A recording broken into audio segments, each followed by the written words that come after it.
تلك الدار الآخرة نجعلها للذين لا يريدون علوا في الأرض ولا فسادا والعاقبة للمتقين. Kemudian penulis bawakan riwayat Umar bin Khattab untuk memberi fikih yang benar bagaimana memahami menyegerakan buka puasa itu, supaya jangan keliru seperti yang saya sebut tadi ya. Nah, ini dibawakan hadits yang memperjelas, yang merinci bagaimana cara mensegerakan buka puasa. Kata beliau, haddatsana Minjab Ibnu al-Harits. Ini At-Taimi Abu Ahmad Al-Kufi, thiqah. Qala haddatsana Ali bin Mushir Al-Kufi an Hisham bin Urwah, dari Hisham bin Urwah Ibnu Zubair. Hisham bin Urwah Ibnu Zubair. Iya. Hisham bin Urwah ini beliau nikah dengan seorang perempuan yang bernama Fatimah bintul Mundhir bintu Az-Zubair. Fatimah bintul Mundhir ibni Az-Zubair ibn al-Awwam, sepupunya dia nikahi. Urwa ayah Hisham, Urwa ibn Zubair. Beliau dengan Al-Mundhir itu bersaudara. Urwa punya anak namanya Hisham, Al-Mundhir punya putri namanya siapa? Fatimah. Karena dia ini cucu dari Az-Zubair bin Al-Awwam, berarti dia keponakan kepada Aisyah radhiyallahu taala anha. Dan Fatimah ini meriwayatkan hadits-hadits dari Aisyah dan meriwayatkan hadits-hadits dari neneknya Asma bintu Abi Bakar. Dan uniknya Hisham bin Urwah ini suaminya itu meriwayatkan dari istrinya. Fatimah meriwayatkan dari siapa? Dari Asma. Nah, itu para ulama terdahulu dalam ilmu seperti itu. Tidak ada gengsi. Ya. Sebagian orang kan di masa sekarang, oh kalau saya riwayatkan dari istriku apa kata dunia?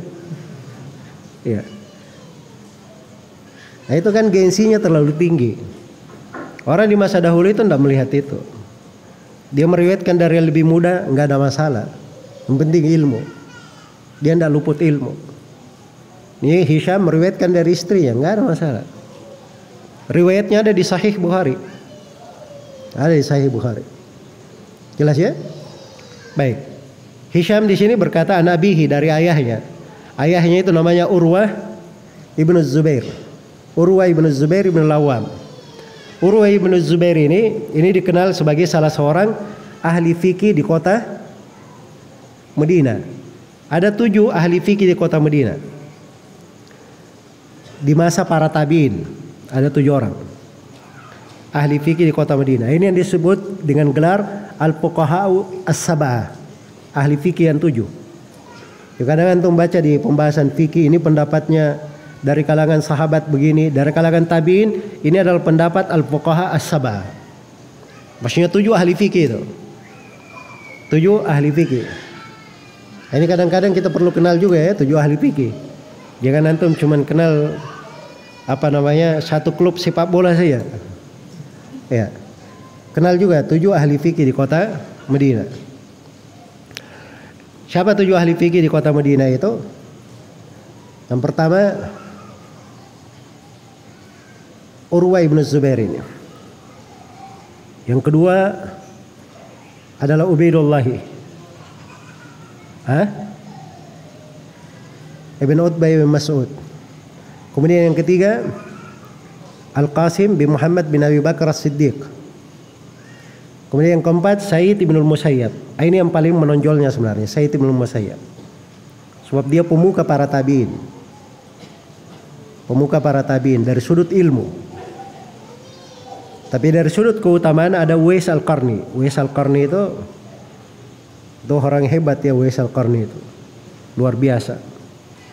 Coba bayangkan, dia belum lagi datang, Nabi berpesan kepada Umar, wahai Umar, akan datang nanti seorang bernama Uwais.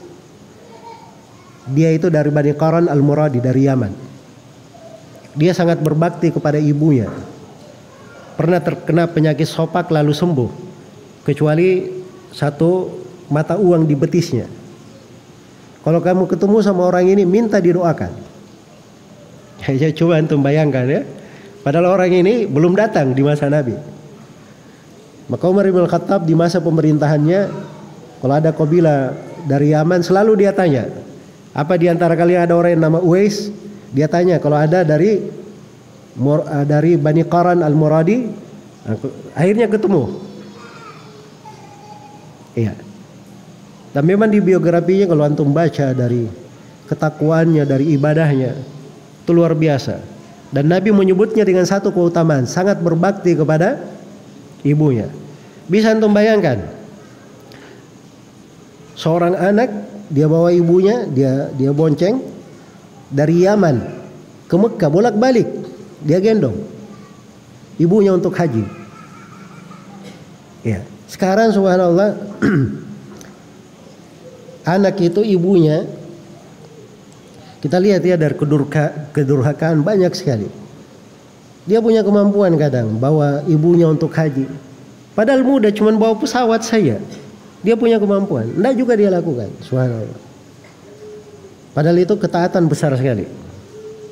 Terkait dengan kedua orang tua. Baik. Jadi itu Said bin Musayyab tadi ya. Terus ada namanya Abu Bakar bin Abdurrahman. Kemudian setelah itu ada namanya Sulaiman bin Yasar. Kemudian yang ketujuh namanya Kharijah bin Zaid. Kharijah bin Zaid. Itu 7 orang ahli fikih di kota Madinah. Coba diulangi tadi, yang pertama siapa? Urwah bin Zubair. Yang kedua Ubaidullah ibn Abdullah ibn Utbah ibn Mas'ud. Kemudian yang ketiga Al-Qasim bin Muhammad bin Abu Bakar As-Siddiq. Yang keempat Said bin Musayyab. Saya sudah terangkan biografinya lengkap tadi ya. Said bin Musayyab bin Hazm Al-Makhzumi. Kemudian yang kelima Abu Bakar bin Abdurrahman. Kemudian yang keenam Sulaiman bin Yasar. Kemudian yang ketujuh Kharijah ibnu Zaid. Dikumpul dalam 2 bait syair. Idza qila man fil ilmi sab'atu abhurin riwayatuhum fil ilmi laysat Kharijah fakulhum Ubaidullah Urwatu Qasimun Sayyidun Abu Bakrin Sulaimanu Kharijah. Ya, kalau antum hafal 2 bait syairnya ini, hafal 7 nama itu. Jelas ya? Nah, begitu kunci-kunci belajar. Jadi ilmu itu jadi ringkas, mudah dipelajari kalau kita paham kunci-kuncinya. Jelas ya? Kalau antum baca di buku-buku itu kadang antum sulit dapati, tapi kalau antum duduk kepada guru itu menyampaikan ilmu itu. Kita dengar dari guru kita di banyak tempat pembahasan-pembahasan ini. Iya. Baik. Kemudian kata beliau rahimahullah,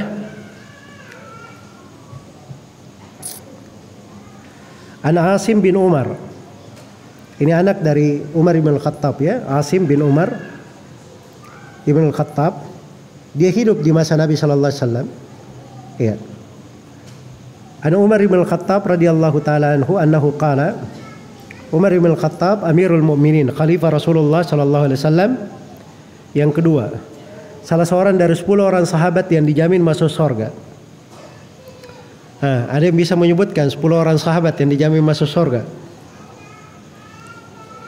Kita main hitung-hitungan ini. Yang pertama Abu Bakar As-Siddiq. Yang kedua Umar bin Khattab. Yang ketiga Utsman bin Affan. Yang keempat Ali bin Abi Thalib. Ini Khulafa Ar-Rasyidin namanya. Yang kelima Talha bin Ubaidillah. Yang keenam Abdurrahman bin Auf. Yang ketujuh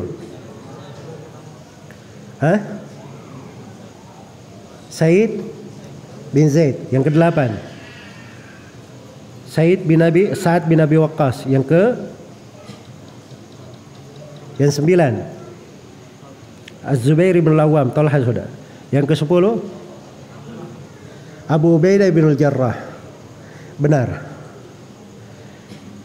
Baik. Gimana caranya antum lupa-lupa begitu? Hafal 2 bait syairnya. Nah, ada 2 bait syairnya juga. Ya, lil Mustafa khairu sahbin nassa annahum fi jannatil khuldi nassan zadahum syarafa. Hum Talhatu wa ibn Auf wa Zubairu ma Abi Ubaidah was Sa'dani wal khulafa. Selesai. Ya. Nabi itu punya sebaik-baik sahabat. Yang Nabi tegaskan dalam sebuah hadits, mereka masuk di dalam surga yang penuh dengan keutamaan. Mereka adalah Talha, ya, Az-Zubair bin Awam, Ibnu Auf, kemudian Abu Ubaidah bin Jarrah, ditambah 2 Sa'ad, yaitu Sa'id bin Zaid dan Sa'ad bin Abi Waqqas. Setelah itu Khulafaur Rasyidin 4. Selesai 10 orang sahabat yang dijamin masuk surga. Baik. Jadi itu subhanallah, enak ya antum baca buku-buku riwayat, bisa antum update nama-nama sahabat itu, disegarkan di hati kita, di kalbu kita, teringat kecintaan itu, dan semakin indah itu hadits Nabi, almar'u ma'man ahabba, seorang akan dikumpulkan di sorga bersama siapa yang dia cintai. Ini selalu ada di hatinya. Makanya Ibnu Mubarak itu pernah dikatakan kepadanya, kenapa kamu terlalu banyak di rumahmu sendiri? Tidakkah kamu merasa kesepian, ngeri di rumah sendiri? Kata Ibnu Mubarak, siapa bilang saya di rumah sendiri? Saya di rumah itu, saya hidup bersama Nabi dan para sahabatnya. Karena beliau kerjanya menghafal hadits-hadits. Makanya beliau anggap dirinya hidup bersama Nabi dan para sahabat. Itu terkait dengan kesibukan hati saja. Ada sebagian manusia di masa sekarang, banyak orang di rumahnya pun dia merasa dirinya sendiri di dunia. Ya. Di planet dunia ini dia merasa sendiri. Coba bayangkan betapa miskinnya hati itu. Tapi kalau hati itu penuh dengan kecintaan kepada Nabi dan para sahabat, dia itu selalu merasa dirinya hidup bersama Nabi dan para sahabat. Dan itu tidak mungkin terbentuk kalau antum tidak rajin membaca buku-buku hadits, tidak rajin membaca buku-buku riwayat seperti ini, mengenal para ulama, mengenal para sahabat, mengenal sunnah Nabi, hari-hari kehidupan beliau, sejarah kehidupan beliau, ya, baru akan tertanam dengan baik. Dan sekali lagi saya ingin mempertegas, ilmu itu ada jalannya. Ini sampai ke ilmu itu ada jalannya. Itu kita harus pahami jalan itu. Dan jalan itu diambil dari para ulama, dipelajari dari guru-guru, Baik. Kemudian kata beliau, qala Rasulullah sallallahu alaihi wasallam, Umar bin Khattab radhiyallahu taala anhu berkata, "Idza aqbala al-lailu wa adbara an-naharu wa ghabat asy-syams faqad aftarta." Apabila malam telah datang dan siang telah pergi dan matahari telah terbenam, maka engkau telah berbuka. Jadi beri tanda di sini ya, berbuka itu kapan? 1. Malam sudah datang. Datang dari arah mana ya? Malam datang dari arah mana? Timur atau barat? Dari arah timur. Terus siang telah pergi. Pergi dari arah mana? Bersama dengan terbenamnya matahari di barat. Iya. Terus yang paling detailnya, matahari, lingkaran matahari sudah terbenam. Nah itu baru kamu telah berbuka. Nah kalau sudah ada 3 kriteria ini, itu segerakan buka puasa. Itu mana? Menyegerakan buka puasa. Jadi hadits Nabi itu tidak mungkin ada dari bagian hadits Nabi tidak jelas secara mutlak. Mungkin tidak jelas di satu sudut, tapi di riwayat lain itu memperjelas. Pasti terang. Nah, itu cara memahami hadits. Itu pemahaman agama namanya. Cara memahami agama. Jelas ya, jangan hidup seperti kaum liberal itu. Diambil sesuatu sesuai dengan hawa nafsunya saja. Apa yang mencocoki keinginannya. Tapi kalau orang baca hadits Nabi itu jelas. Kumpulkan saja semua riwayat di pembahasan, akan tampak nanti bagaimana hukumnya. Nah, inilah gaya penulis ini. Dia kumpulkan semua riwayat terkait dengan berbuka puasa, kelihatan fikihnya. Jelas ya?